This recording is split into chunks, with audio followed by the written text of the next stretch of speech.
નમસ્કાર ખેડૂત મિત્રો, આજે એક એવા નેતાની વાત કરવી છે જે પોતાની નિષ્ફળતાનો ટોપલો બીજાના ઉપર નાખે છે.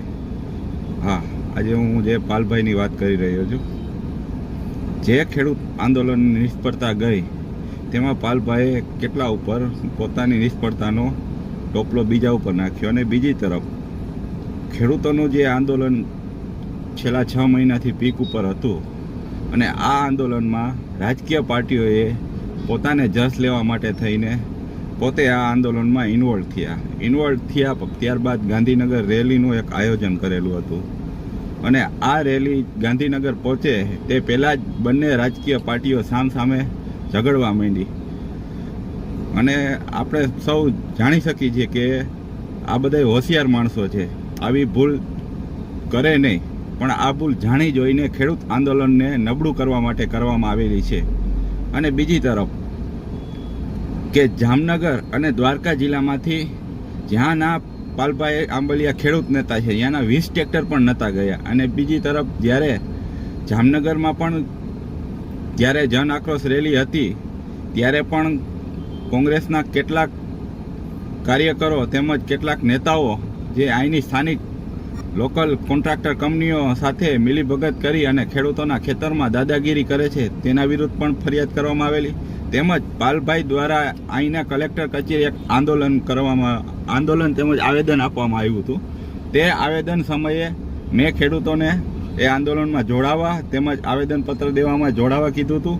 પરંતુ મેં બીજી એક વાત પણ કરી હતી કે આ જે આવેદનપત્ર છે તેમાં અહીંની સ્થાનિક ખેડૂતો ઉપર દાદાગીરી કરતી ઓપેરા કંપનીના પણ કેટલાક સંબંધિત લોકો આ આવેદનપત્રમાં જોડાશે, એટલે તે બાબતનું મેં ધ્યાન રાખવાનું કીધું હતું.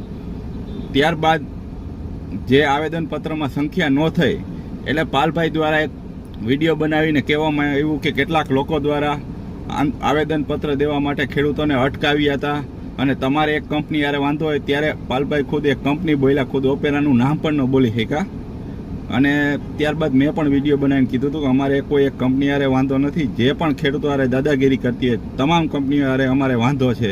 અને બીજું, અમે ક્યારેય કોઈને આંદોલનમાં આવવા માટે અટકાવ્યો નથી, પણ અમે તો તમને એમ કીધું હતું કે જ્યારે જે ખેડૂતો ઉપર દાદાગીરી કરતી કંપનીઓ હોય એ જ તમારા આવેદનપત્રને આંદોલનમાં જોડાય તો ક્યાંક શંકા ઉદ્ભવે, એટલા માટે અમે આ બાબતે ખેડૂતોનું ધ્યાન દોરવા માટે કહીશું. તો તમે એ બાબતને ખોટી રીતના રજૂ કરવા માગતા હતા, પણ આજે જે ખેડૂત આંદોલનમાં ગાંધીનગરમાં જે થયું તે ક્યાંક ને ક્યાંક જાણી જોઈને કરેલી ભૂલ હોઈ શકે, કારણ કે આવી ભૂલ કોઈ દી થાય નહીં એવું અમને લાગી રહ્યું છે. અને બીજું કે જો તમારે ખેડૂતોની જ મદદ કરવી હોય બે રાજકીય પાર્ટીઓને વિપક્ષમાં રહેલી, તો તમારી પાસે તો મોટી મોટી લીગલ સેલ છે, લીગલ સેલ દ્વારા જઈને સીધું હાઈકોર્ટ અને સુપ્રીમ કોર્ટમાં સ્ટે લઈ આવો.